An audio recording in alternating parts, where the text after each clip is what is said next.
enriquecedora.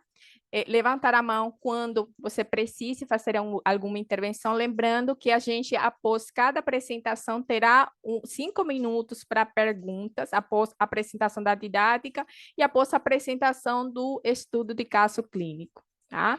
E lembrar também que no final da sessão é sumamente importante, por favor, prestem atenção, eu chamo sua atenção para a avaliação. É importante que todos preencham essa avaliação ao final da sessão. A gente vai estar colocando 5 minutinhos antes, assim vocês vão poder, em tempo, fazer e finalizar essa avaliação. Então, eu peço, por favor, que não esqueçam de realizar essa avaliação, certo?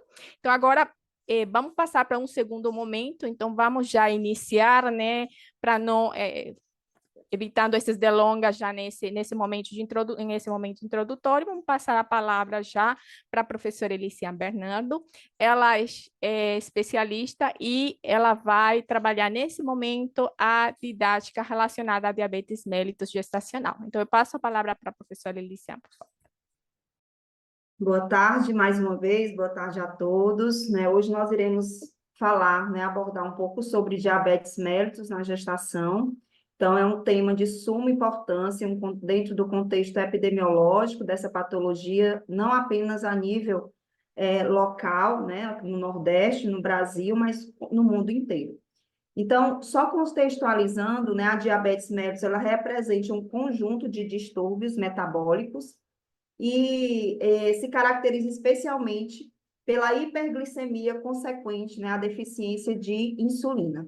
E essa deficiência de insulina, ela pode ser decorrente, da produção pancreática reduzida, da inadequada liberação de resistência periférica, ao hormônio, tá?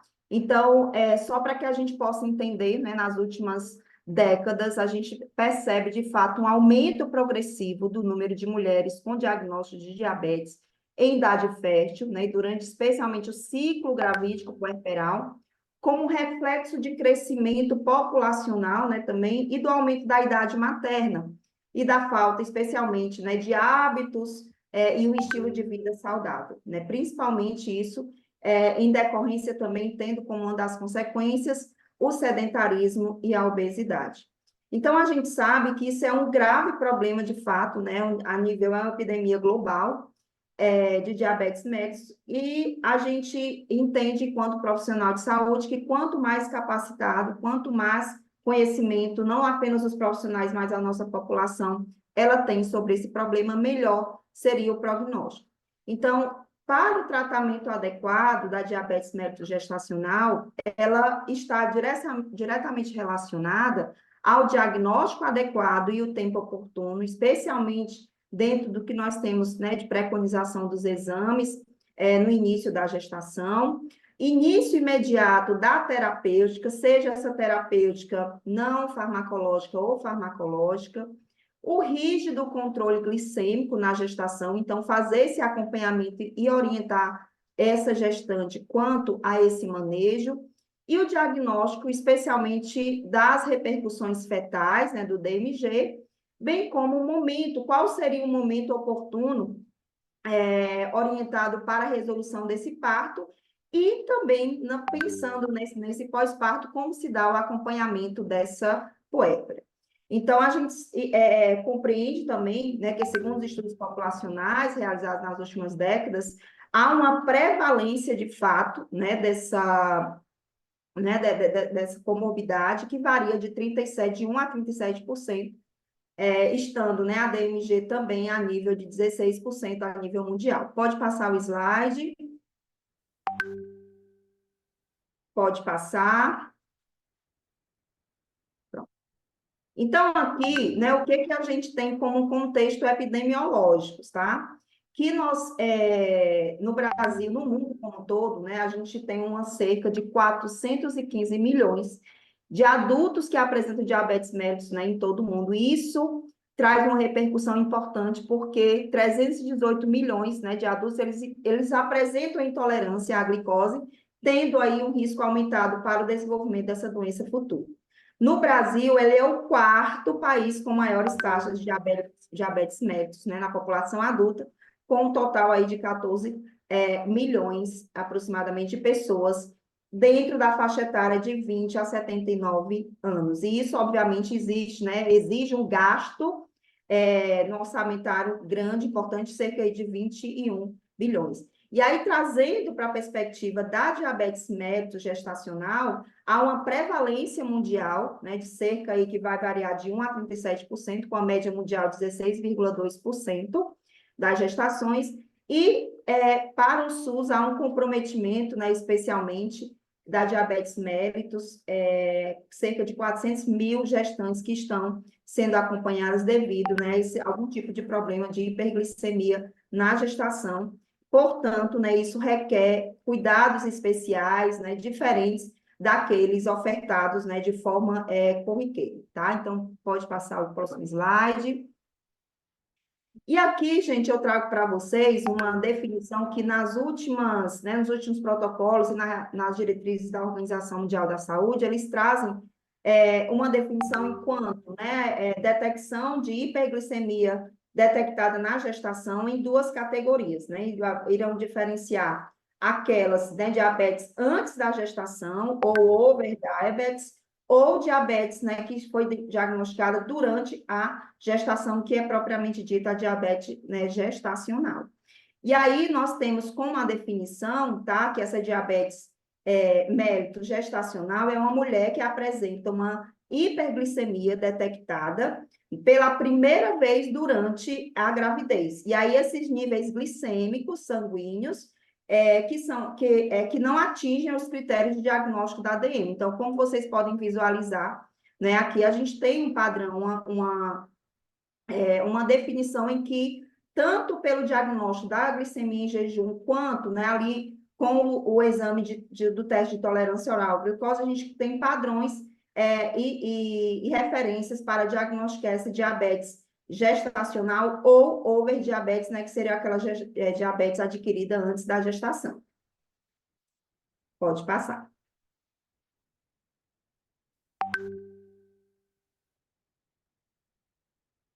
Tá, então aqui, gente, é só um contexto para que a gente entenda nessa fisiopatologia do que seria essa diabetes na gestação. Então, a gente tem, né, na gestação normal, para prover glicose, né, para o feto, e aí a gente tem a atuação, especialmente dos hormônios, né, esse hormônio do lactogênio, né, e o cortisol, a prolactina, eles acabam aumentando a resistência à insulina e, consequentemente, né, para que haja um aumento da resistência insulínica, há um aumento também dessa glicose, né, livre, e para controlar isso, o pâncreas ele tende a trabalhar mais, né, para que haja esse equilíbrio.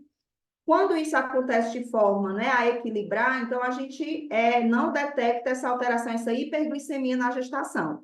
Todavia, né, se esse pâncreas ele não consegue aumentar suficientemente a produção de insulina, há uma sobrecarga, né, tanto da taxa materna quanto também transpassando essa barreira transplacentária, em que há essa passagem para o bebê, e a gente tem aí uma hiperglicemia materna e fetal. Consequentemente, há algumas alterações, especialmente se essa hiperglicemia ela vem desde o início da gestação, ou se ela é diagnosticada no segundo ou terceiro trimestre, e uma delas, né, está relacionada diretamente ao crescimento aumentado, né, o crescimento do bebê GIG, aumento de líquido amniótico, alterações macrossômicas, né, nesse bebê, alterações neurológicas também, que podem estar afetando diretamente esse feto.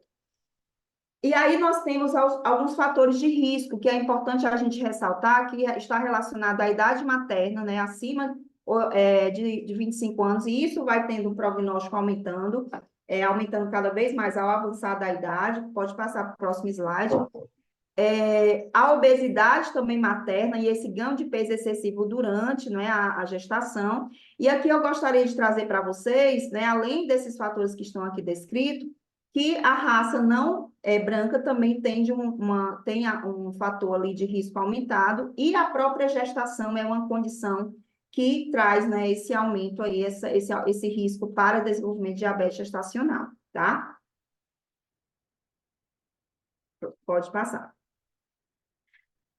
Então, considerando, né, que há essas complicações, e especialmente nos resultados perinatais desfavoráveis, existe todo um critério, um rastreamento, e aí houve uma mudança, porque até 2012, né, a gente tinha uma orientação, e que 2017, com as novas recomendações da Organização Mundial da Saúde, né, nós tivemos uma nova forma, né, de rastreio dessa diabetes.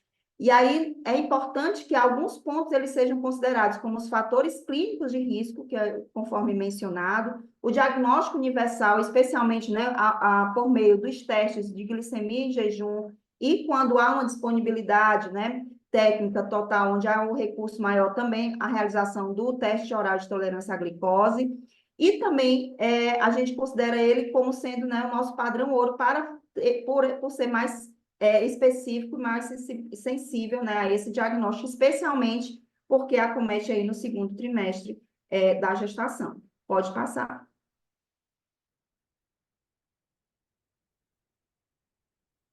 Então, gente, aqui é um fluxograma, eu trouxe para vocês o modelo ideal, né, porque ele traz, dentro dessa viabilidade financeira e disponibilidade técnica total, a realização, tá, desse rastreamento ali no início da gestação, então, na primeira consulta, realizando a glicemia em jejum, e aí, quando se tem um resultado, né, imediatamente após essa glicemia menor do que 92, essa gestante, ela encaminhada futuramente com 24 a 28 semanas para realizar o teste oral de tolerância à glicose, certo? Então, esse é um dos manejos. Se essa gestante, porventura, tenha, né, um valor aí de 92 a 126 miligramas por decilitro, essa glicemia em jejum, ela já é considerada como uma gestação, diabetes mellitus gestacional, tá?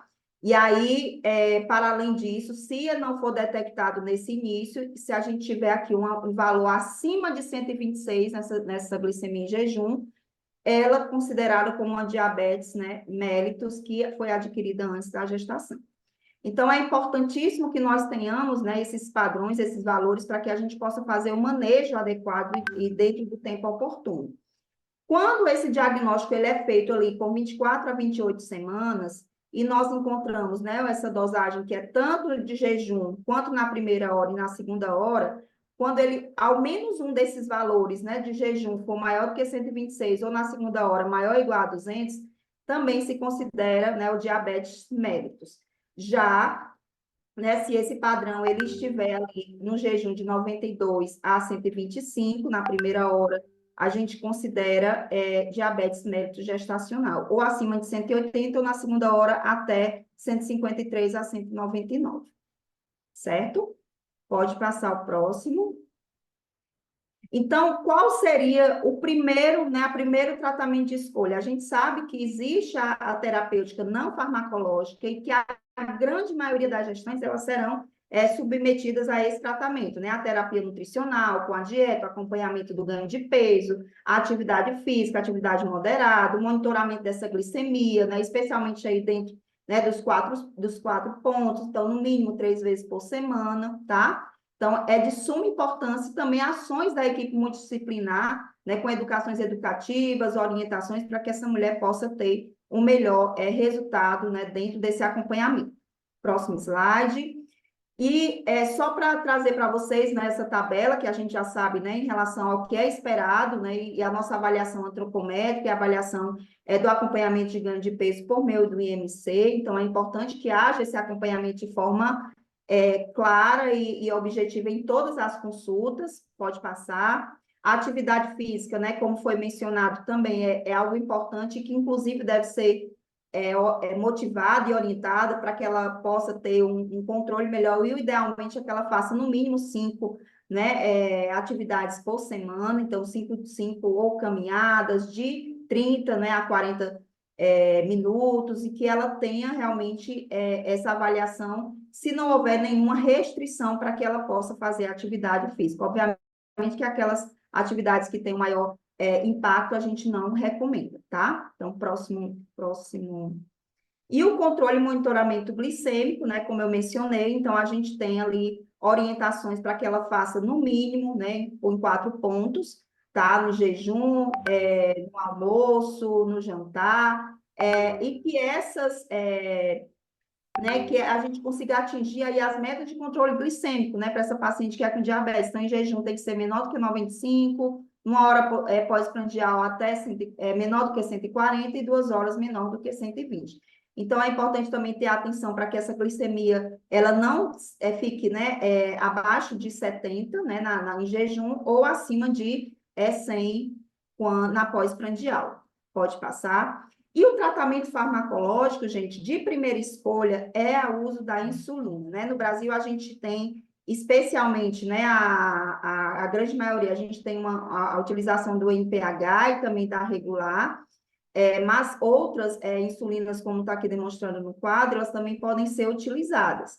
E é importante também, tá, fazer o ajuste, e há uma recomendação da Sociedade Brasileira que ela inicie, né, com 0,5 unidades internacionais por quilo, e aí faça também um fracionamento, né, dessa dosagem, a depender da dosagem, de 1 a 3 aplicações diárias, onde haja uma maior concentração ali em jejum, né, antes do café da manhã. E que a cada 15 dias até 30 semanas faça, né, os ajustes dessa dosagem, após a 30ª semana gestacional passe a ser semanal. Então, aqui eu trouxe para vocês o que seria, né, de principal. A gente tem também os diabéticos orais, a metformina como sendo um adjuvante, ou no caso de intolerância, ou mesmo de indisponibilidade de insulina, né, há um tratamento também, mas isso não é o de primeira escolha, tá? Então, fico aqui à disposição